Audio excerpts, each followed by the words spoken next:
All right, Friday afternoon, back in the kitchen. What do we have for you today? Fish tacos.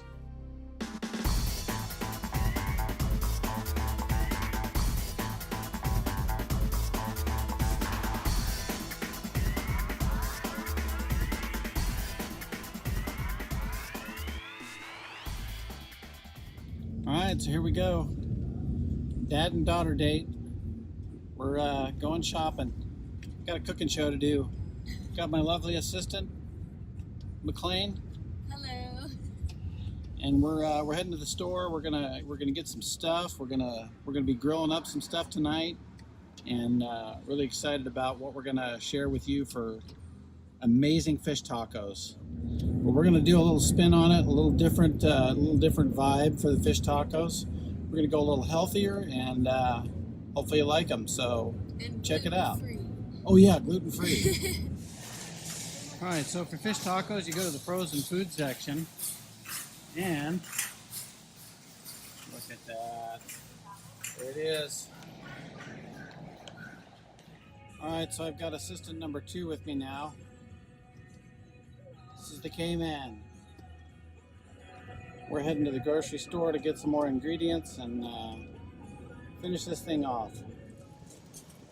Going to the produce department.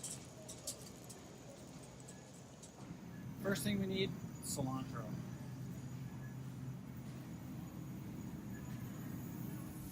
A nice bunch of cilantro. Okay, so the next thing we need is some good jalapenos. Now I like to use large size jalapenos and probably do a couple of them. So the next component of a good pico de gallo is a good onion. I like to use these yellow onions. Should be nice and firm, and usually the smaller ones are a little bit sweeter. And who can have any kind of Mexican dish without limes? Gotta have limes. So I like to get yellow corn tortillas, and preferably ones that aren't all broken in pieces. These are a good 10 count packet. I'm gonna probably get a couple of those because we can use those in other recipes, but I like the super size because they're best for fish tacos.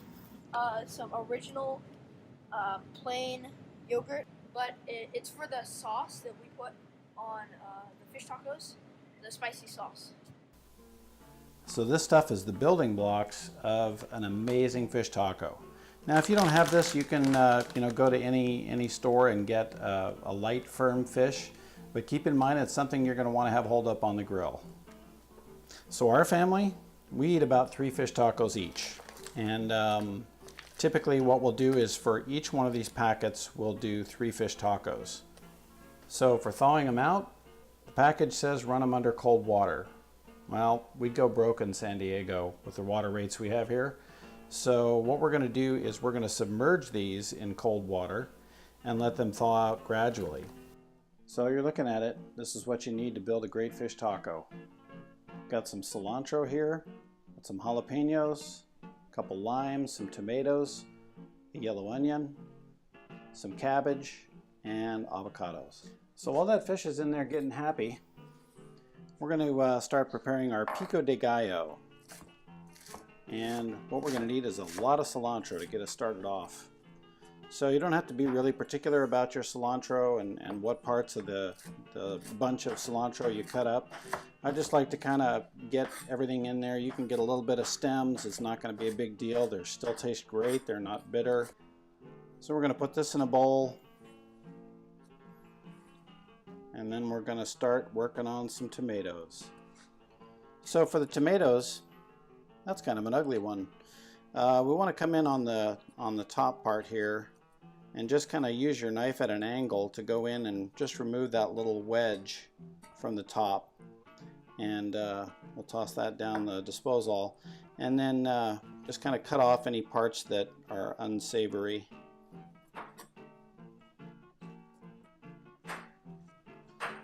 So now that we have our trimmed tomato, we're going to come down here and just cut these into slices.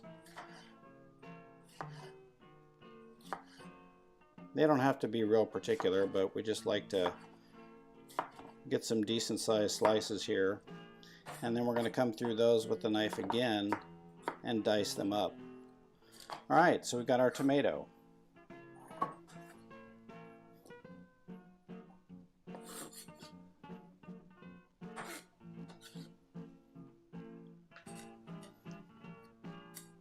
come in with a second tomato.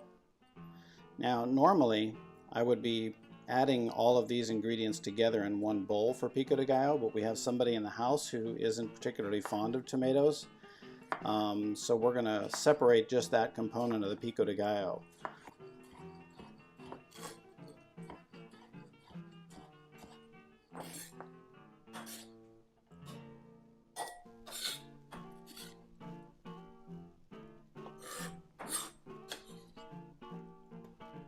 So the next ingredient is your yellow onion.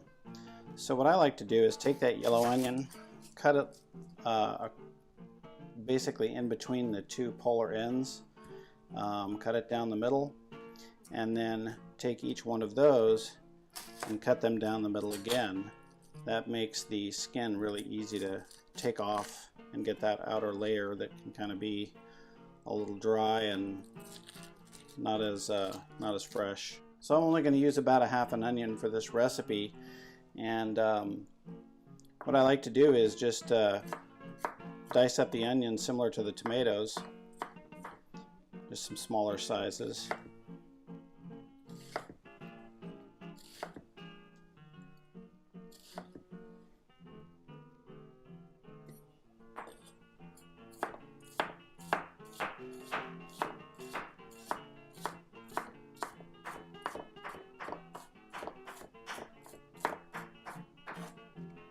And then we'll put that in the bowl with our cilantro.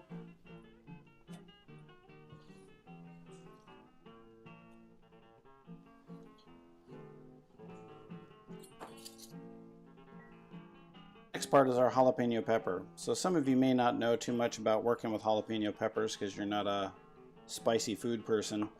But what I usually like to do is take that stem off the back, and then I'll take the jalapeno and just cut it down the middle.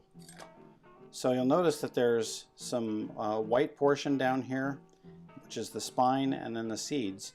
And there's some contention about which is the hottest. Is it the seeds or is it the spine? My experience, they're both hot, but the spine is the hottest portion. To take any guesswork out of it, I just remove both. So to remove the spines, I basically just take a spoon and come up into the end of the jalapeno, into the flesh, and just remove that. And then I'll just steepen the angle on the spoon to scrape out the rest of the spine, leaving only jalapeno flesh. So you can use the whole jalapeno if you have a heat tolerance for that. And if you want to go with a different kind of pepper, a lot of people will use serrano or even habanero sometimes. All kinds of different pico de gallo recipes out there. It's just based on what's appropriate for your heat tolerance. So as with the rest of these ingredients, we just want to dice these up. These are going to be a little bit more finer dice. So in order to finish these, we're just going to turn the jalapeno with the flesh side up, not down like this. The reason being, when you come down through your knife, you have to penetrate that tough part of the skin on the exterior. So I like to come from the underside where it's a little softer and your knife edge gets a little better bite, and it's a little easier to dice. So I'll just come down lengthwise and just cut these into little strands, and then turn them 90 degrees and come through that again to dice them into finer pieces.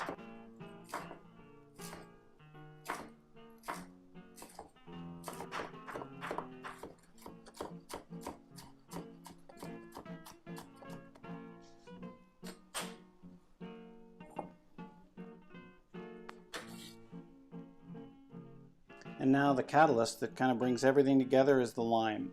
This is really what brings all those flavors together, brings them to life, and gives that amazing pico de gallo flavor. So again, like we did with the onion, we're going to take the two ends of the lime and put them in our fingers and slice once down the middle, like that. Now I like to use a lime squeezer that is a steel or cast iron. Those plastic ones just don't hold up well at all. I've broken through so many of those things, so it's a good idea to just get a good solid stainless steel or cast iron one for juicing the limes. And when I put these in here, I put them in basically the opposite way you would think they go in. Normally you would think they go that way because of the shape of the squeezer. But I've found that if you put them in the opposite direction, they are actually easier to squeeze and you get more juice production. So you basically just squeeze that lime juice right into the rest of your ingredients. And usually 1 to 1.5 limes is fine for this. Now to the pico de gallo, we're just going to add a little bit of salt. For here I'm using Himalayan pink sea salt. Doesn't need a lot, just a sprinkle. And then just a little bit of garlic powder. Just a skiff. Is that a word? And then you take all of this and just toss it together. Now that, plus this, would be a traditional pico de gallo. So basically you just combine those ingredients, mix them all together, but we're, as I said, keeping the tomatoes separate to accommodate a family member's specific wishes.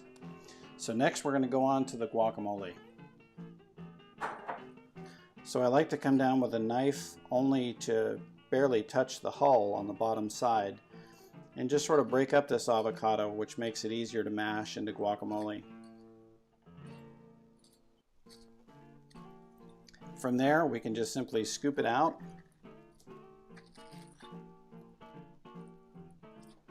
I have a little spot there that was a little bit overripe, so I just avoided that one.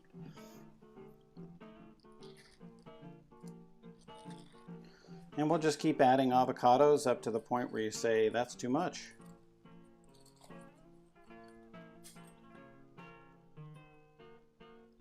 Alright, so now we've got our avocado in the bowl and it's time to do some mashing. So typically what I'll do is season this first.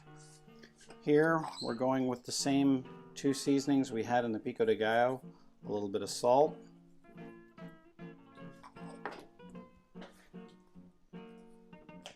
A little bit of garlic powder. But this time we're going to add in a little bit of black pepper.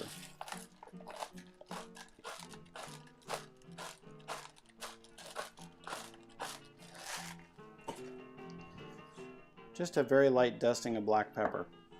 Now to that we're going to add a little bit of lemon juice. Now there are some people who would say you can only do lime juice, but I like lemon juice. I like the flavor. For some reason it just resonates better with me in in guacamole. So once we add our salt and garlic, a little black pepper and some lemon juice, I'll just kind of mash this up a little bit. And that's it for guacamole. So now the next part of this, one traditional ingredient in a fish taco, is the cabbage. Take a little bit of this and just run a knife through it. Keep it in fairly long strands and put it in a bowl. So to this cabbage mixture we're going to add a little bit of lime juice. Half a lime will do just great. Then we're going to hit it with a little bit of rice vinegar. We're going to add a little bit of salt and a touch of garlic powder. Not much here, just a taste. So we're just going to toss that together. Let those flavors start to soak into that cabbage and it's going to be amazing. Now, we're going to need a little bit of sauce to put on these tacos. One of my favorite things is to just take a small bowl and to that add a few spoons of plain yogurt, hot sauce. You just add a little bit, just maybe, I don't know, 1/4 teaspoon to 1/2 teaspoon. So it sort of looks like that on the yogurt. Come in with a little bit of salt, just a touch of lemon juice. Then we're going to mix all these things together. You can see the little flakes of pepper that are from the sauce, but you don't want it to be real deep red unless you really like it spicy, in which case go to town. So the next part of this dish is to get our tortillas prepared for our tacos. What I like to do is just lay these down on a hot griddle.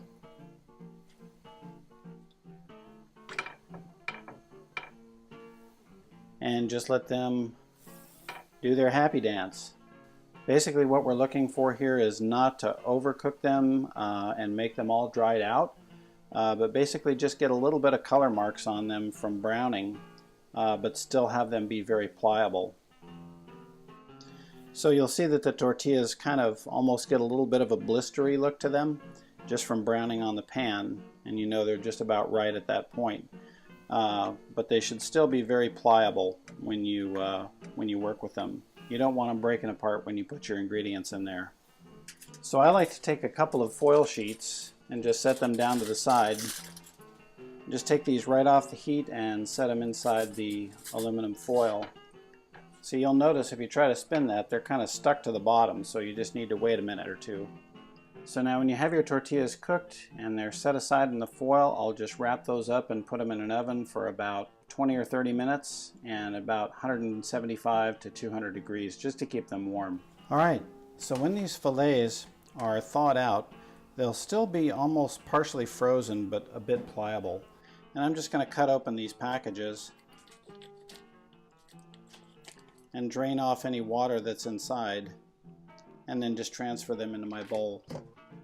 So now with the drained fish in a bowl, we're going to start seasoning these guys, and the party's going to start. We're going to begin with a little bit of salt, probably just 2 pinches.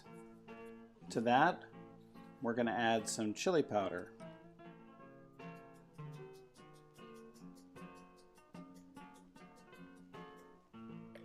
Then we're going to go with some cumin or cumino.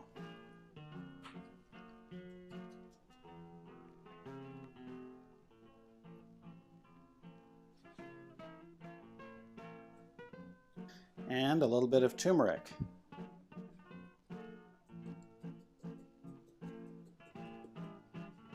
To that, we're going to add a little bit of Mexican oregano. Probably about that much on the oregano.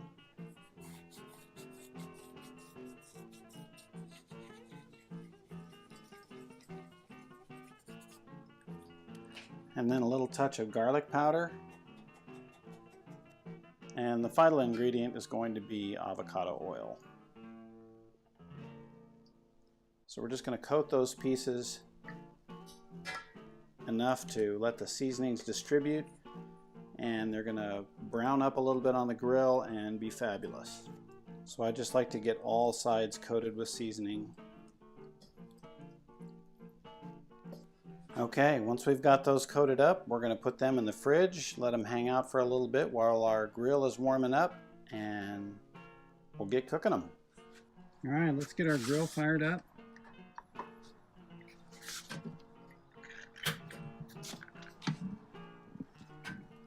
Get ready for fish. Grill.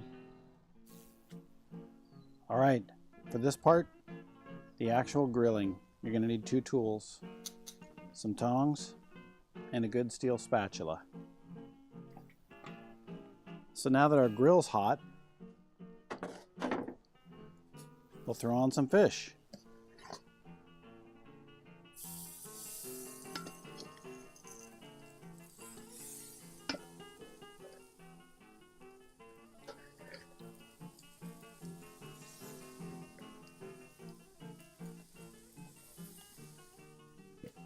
So our fish has been on the grill just about 6 minutes, and you'll start to see that some of the oils from the fish will sort of rise to the surface on one side. You know that's when they're about done on the first side, so we're going to turn them over. So let's take a look at these.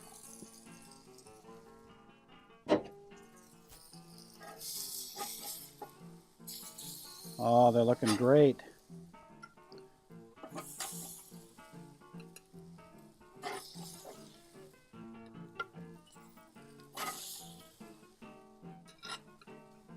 Beautiful. So now we'll just sort of break into the thickest one, and you can tell already that fish is perfectly cooked. It's really soft and pliable, but it's cooked all the way through. These are going to be awesome. So for the limes that you use for your tacos, you cut those a little differently than you do for squeezing. Instead of grabbing your lime like this from the polar ends, you basically just cut it lengthwise to the polar ends, right down the middle. And you can see the difference in the way they look. And you turn the lime over, cut a couple more sections, and now you've got perfect limes for squeezing onto your tacos. we had mentioned that each one of these fillets yields a taco, or 3 tacos rather. So what we're going to do is cut our fillets into 3 pieces. And for assembly, grab one of your corn tortillas, lay down a nice piece of fish, and just top it with whatever you want.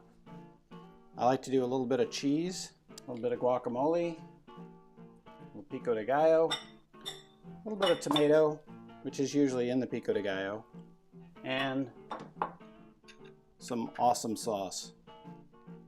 Hit that with a little lime, and there you go. Incredible fish tacos. Check it out. Man of all trades.